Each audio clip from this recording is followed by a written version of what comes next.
Petite confession, pendant que je fumais pas. Il y a quelques années, j'étais devenue complètement alcoolique. Vraiment, c'est pas si vieux que ça.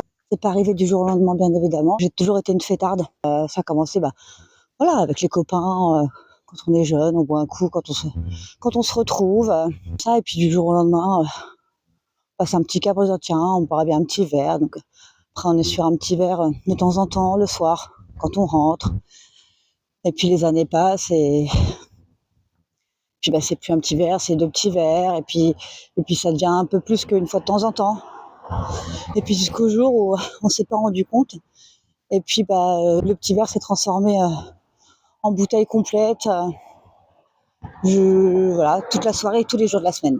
Alors moi bizarrement, pas trop le week-end, c'était souvent la semaine et puis jusqu'au moment où on doute, où on se pose des questions, où on trouve que vraiment l'alcool c'est trop et en fait en vrai, quand il y a un doute, il y a plus de doute.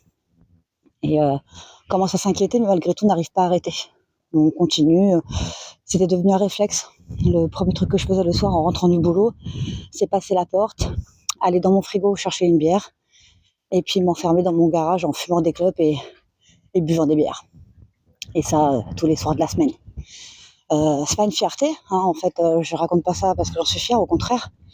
Quelque part, je peux dire que c'est une sorte de thérapie, mais faut dire la vérité, quand il arrive ça, et ça arrive certainement à plein de gens, ce que je ne souhaite pas bien sûr, mais c'est un fait. Pareil, je me suis toujours détestée. Et est-ce que c'est pour ça que je faisais ça? Aucune idée. Malgré tout, je le faisais.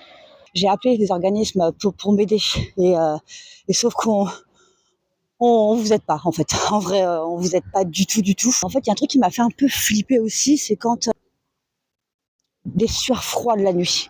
Vraiment me réveiller trempée, mais en eau, vraiment trempée. Et puis on se demande pourquoi. Je comprends pas pourquoi je suis trempée comme ça. Il fait pas chaud à ce point-là. Bon, j'ai 40 ans, 39, 40 ans. Comment ça se fait que pas déjà la ménopause, hein, on se pose des questions. Et puis j'ai réfléchi. Et puis je me dis merde. Si je regarde bien, toutes les fois où je suis en sueur comme ça, que je suis trempée, c'est les nuits où j'ai pas bu. C'est les nuits où j'ai pas picolé.